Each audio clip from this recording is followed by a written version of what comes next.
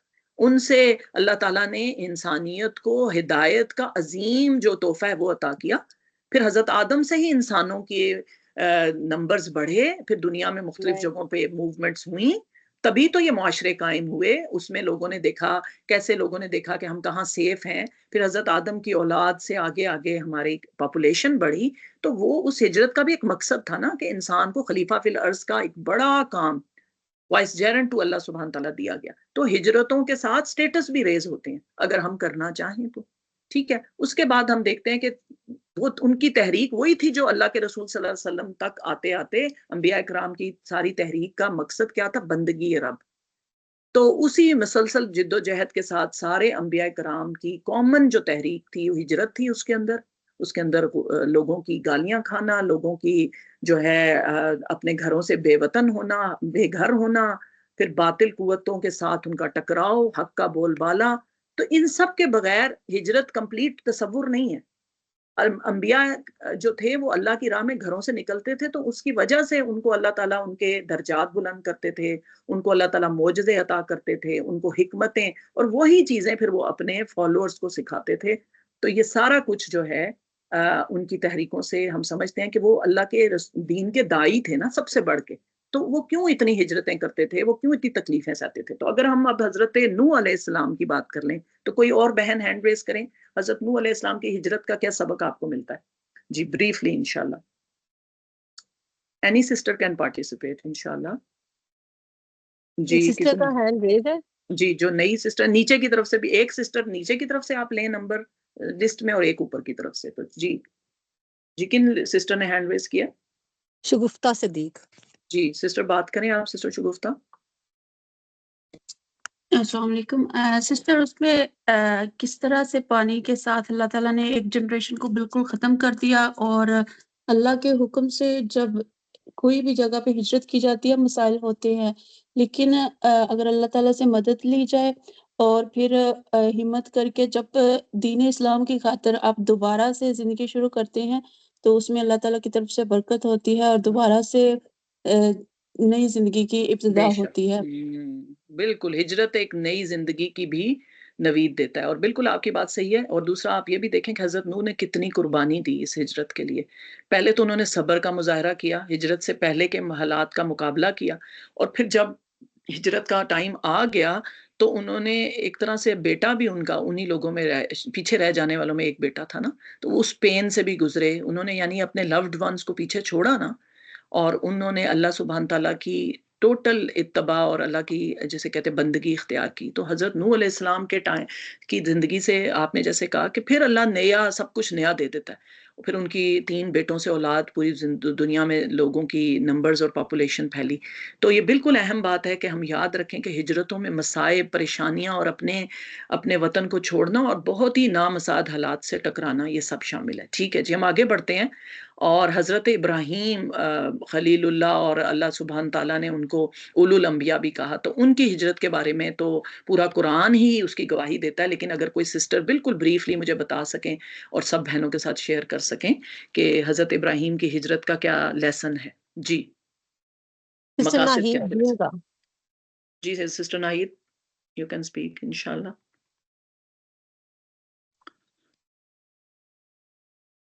کسی اور بہن کا ہینڈ ریز ہے تو ان کو سسٹر خدیجہ میر۔ جی سسٹر خدیجہ آپ بات کریں۔ السلام علیکم۔ میں نے یہ حضرت ابراہیم علیہ السلام کی جیسے انہیں حج مطلب لائک ان کا سارا انہی کی وجہ سے جیسے ہم خانہ کعبہ جاتے ہیں، انہوں نے بلڈ کیا تھا، انہیں اپنی فیملی کو لے کے، اپنی وائف کو لے کے، اپنے چھوٹے سے بچے کو لے کے ادھر گئے، آف کورس مکہ گئے، جدھر پھر جا کے انہیں اپنی وائف کو ادھر چھوڑ دیا، چھوٹے سے بیبی کو ادھر چھوڑ دیا، صرف اللہ کے لیے، کیونکہ ان کو اللہ نے ان کو یہ حکم دیا تھا۔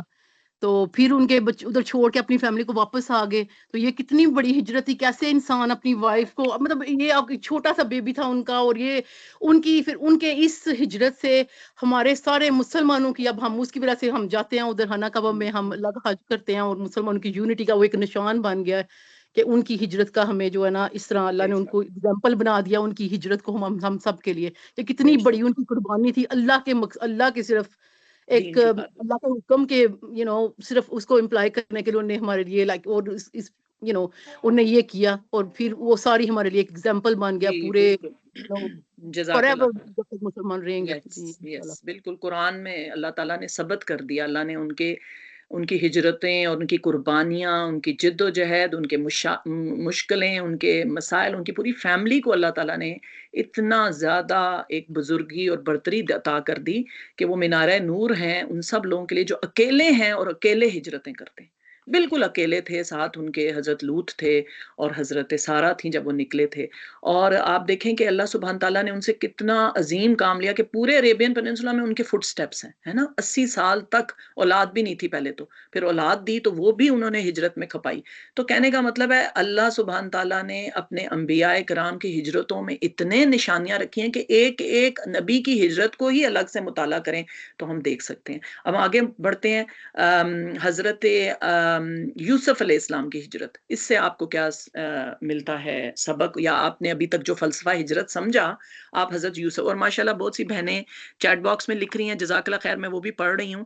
بالکل آپ صحیح کہہ رہے ہیں کہ ہمارے لیے دائیوں کی جو ہجرتیں ہیں وہ مینارہ نور ہیں، تو ہمیں ان کو سمجھنا ہے، انڈرسٹینڈ کرنا ہے، صرف اکیڈیمکلی نہیں، پریکٹیکلی بھی ریلیٹ کرنا ہے۔ اور آج جو لوگوں کی اتنی موومنٹ ہو رہی ہے اکراس دی گلوب، اس سے ریلیٹ کریں کہ کیوں امت مسلمہ آج کے زوال میں ہے، کیوں ہمارے جسے کہتے ہیں نا وہ کشکول مانگنے والے اور چیریٹی کرنے والی ایریاز بڑھتے جا رہے ہیں، اور ماشاءاللہ دے بھی رہے ہیں مسلمان، لیکن کیا اس سے کوئی آؤٹ کم نکل رہا ہے، کیا کوئی اسٹرینگتھ مل رہی ہے امت مسلمہ کو؟ جی حضرت یوسف کی مثال، کوئی اور بہن ہینڈ ریز کریں، چاہوں گی ہماری معلمہ جی حضرت عذرا یوسف، آپ نے ہینڈ ریز کیا، آپ بات کریں، مختصر بات کیجیے گا جی، مختصر بات جی۔ میں تو اس بات پہ کرنا چاہ رہی ہوں کہ آج کل جو ہم مائگریٹ کر رہے ہیں وہ وہن کی بیماری ہے نا، صرف ہم یہ نہیں ہے کہ ہمیں جگہ نہیں ملی ہوئی، وہاں ہم نے کوشش نہیں کی، ہم اپنی آسانیوں کے لیے ہم دوسری جگہوں پہ جا رہے ہیں۔ اس بات کے بارے میں بالکل صحیح کہہ رہی ہیں آپ، یہی بات ہے نا کہ آج کل کی زیادہ تر مائگریشنز کیوں ہو رہی ہیں، وہی ریفلیکٹ کر رہی ہے کہ ہمارا مقصد کیا ہے، اور ہم کوئی بڑے مقصد کے لیے کام ہی نہیں کر رہے تو پھر آؤٹ کم کیسے نکلے گا؟ پھر یہ کیوں کہنا کہ امت مسلمہ پہ زوال کیوں ہے، جب ہم نے بڑے مقصد کے لیے کوئی کام ہی نہیں کیا، مل کے انفرادی بھی نہیں کیا، اجتماعی بھی نہیں کیا، نہ انبیاء کرام کی ہجرتوں سے کوئی لیسن لیے، تو پھر جو ڈالو گے وہی باہر ہوگے، جو بو گے وہی اگے گا نا۔ جی حضرت یوسف کی مثال کے لیے کسی نے ہینڈ ریز کیا ہے، سسٹر نے، تو بتائیے۔ اچھا سائمہ ہے، جی انہوں نے ہینڈ ریز کیا۔ جی بات کریں، ایک سسٹر مسرت کا بھی ہینڈ ریز ہے، وہ بعد میں آپ کو لیتی ہوں میں انشاءاللہ۔ جی بریفلی بتائیے حضرت یوسف کے اوپر جی کیا گزرے۔ جو جی حضرت یوسف علیہ السلام کی سٹوری سے پتہ چلتا ہے کہ ایک بڑے عہدے سے نیچے کی طرف ہجرت، ایک وہ شہزادے تھے، اپنے باپ کی آنکھوں کا تارا تھے، اور وہاں سے وہ غلام کی طرح نا ان کو لیا گیا، اور اس میں بھی انہوں نے اپنی جو روایات تھیں، اپنا جو کردار تھا اس کو چھوڑا نہیں ہے کہ ایک دم سے ان کو غلامی میں دیا گیا۔ اس کے باوجود بھی کیونکہ اللہ سبحانہ تعالیٰ انہیں نبی کے عہدے پہ فائز کرنا چاہ رہے تھے، تو وہ ایک پورے ٹیسٹ سے گزر رہے تھے۔ تو یہ بھی ہوتا ہے کہ کبھی کبھی آپ کو اپنا عہدہ چھوڑنا پڑتا ہے، کہ ہجرت بڑے عہدے سے چھوٹے عہدے کی طرف، کیونکہ آپ کا مقصد ویسا نہیں ہوتا۔ میری سمجھ میں آیا۔ بہت اچھی بات ہے، بہت اچھا پوائنٹ آپ نے ریز کیا۔ یہی ہوتا ہے نا، کلیکٹیولی جب تھنک کرتے ہیں تو بہت سے نئے پوائنٹس بھی آتے ہیں، اور اس میں ایک اور جو ظاہر ہے کہ دکھوں نے بہت زیادہ، ان کی سٹوری میں دکھ بہت ہیں، ہے نا، تو ہجرتوں میں دکھ ملیں گے، پر اس وقت اللہ سے مون کرنا، اللہ سے شکوے شکایتیں کرنے کے بجائے وہ جمے رہے، اور انہی ہجرتوں میں پھر اللہ بڑا ایک عظیم منصب بھی عطا کر دیتا ہے۔ یعنی جس زمین میں جہاں کے وہ چھوڑ آئے تھے فلسطین اور گئے وہ ایجپٹ تھے، ایجپٹ کی زمین میں بھی اللہ تعالیٰ نے ان کو حکومت عطا کر دی، ہے نا۔ تو یہ بھی ایک چیز ہمیں ہجرتوں سے پتہ چلتی کہ ہجرت can lead to an outcome, کہ جس جگہ پہ آپ بے یارو مددگار پہنچے تھے، اسی زمین کی باغ دوڑ آپ کو پھر پکڑا دی جائے، ہے نا، یہ لیسن بھی۔ تو ہمیں تو لیکن پیٹرن فالو کرنا پڑے گا نا۔ پھر ہم دیکھتے ہیں کہ زیادہ جگہوں پہ جہاں مسلمان گئے ہیں، الا ماشاءاللہ، وہاں پہ وہ ایک سیکنڈ کلاس سٹیزن ہیں، یا یہ کہ ان کو لک ڈاؤن کیا جاتا ہے۔ اللہ کے نبیوں نے یہ بھی دکھایا کہ وہ پھر انہوں نے ایسی وہاں پہ اپنا اخلاق اور کردار پیش کیا، اپنے سکل سیٹ پیش کیے، کہ انہی کو کہا گیا۔ آج ہم اپنے ویسٹرن معاشروں میں یہی چاہتے ہیں نا کہ مسلمان پولیٹیکلی، سوشلی، مورلی ایک سٹینڈ پوائنٹ پہ بنے، لیکن سیڈ ٹو سے کہ the other is actually true, the other side۔ تو ہمیں یہ چیزیں بھی تو بدلنی ہے نا، کہ اپنا اخلاق اور معیار ایسا بنائیں کہ لوگ آپ کو ڈیپینڈ آپ پہ کریں، اور کہیں کہ آپ کر دیں ہمارا یہ کام، کیونکہ آپ سے اچھا کوئی کر نہیں سکے گا۔ جی اب آگے چلتے ہیں حضرت موسیٰ علیہ السلام کی سٹوری کی طرف، کہ ان کی ہجرت میں کیا پیغام ہے، کیا فلسفہ ہے۔ جی اب جو سسٹر جنہوں نے ہینڈ ریز پہلے سے کیا تھا اور ان کی باری نہیں آئی، اب وہ بات کر سکتی ہیں۔ سسٹر مسارہ جی کا ہینڈ ریز، شازیہ صاحب کا بھی۔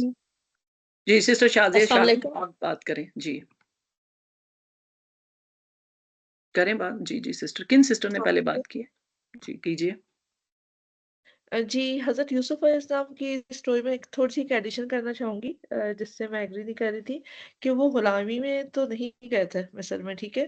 جو مجھے ان کی سٹوری میں جو لیسن ملتا ہے وہ یہ کہ علم کا مرکز اس وقت جو ہے ایجپٹ تھا، تو اللہ تعالیٰ نے ان کو علم سے آگاہی دینے کے لیے، ان کے علم میں اضافہ فرمانے کے لیے، چاہے وہ غیر اسلامی سے ریاست تھی، لیکن دنیاوی علم بھی انہیں دیا گیا۔ اس کے بعد وہ اپنے اخلاق کی بدولت جب خریدا گیا ہے، تو جن لوگوں نے خریدا ہے، امیر مصر جو تھے، انہوں نے فیصلہ کیا ان کو اولاد کے طور پہ پالیں گے، تو وہاں ان کا اخلاق بھی سامنے آتا ہے، ٹھیک ہے۔ اس کے بعد ان کی نالج، ان کا اخلاق، ان کا بیہیویئر، اس کو سب کو سامنے رکھتے ہوئے ان کو نیا عہدہ دیا گیا ہے، اور وہاں پہ انہوں نے مائگریشن کروائی اپنی پوری فیملی کی، ان کا جہاں مطلب غلامی کا یہ مطلب تھا کہ جب خریدا تھا تو ایز اے غلام ہی خریدا تھا نا۔ قرآن کہتا ہے کہ جنہوں نے خریدا تھا انہوں نے تو غلام کے طور پہ خریدا تھا، کنویں سے نکالا تھا، تو بہت ہی پس مردگی کی حالت تھی نا۔ آپ اس طرح سوچیں کہ وہ تو ان کی ایسی حالت تھی کہ استغفر اللہ، آپ کسی کوئی پرسن، خاتون بحیثیت ماں سوچ بھی نہیں سکتی کہ ان کا بچہ اس حال میں ہو۔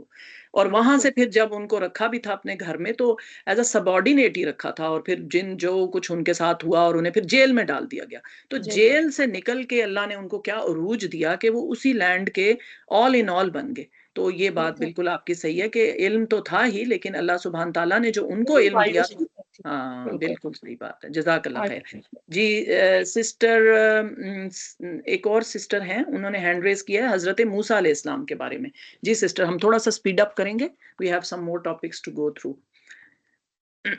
جی سسٹر، حضرت موسیٰ علیہ السلام کے لیے کون بات کرنا چاہتی ہیں سسٹر؟ Briefly about. ایک سسٹر کا نام ہینڈ ریز ہے وائی کے۔ جی میں ہوں یمینا۔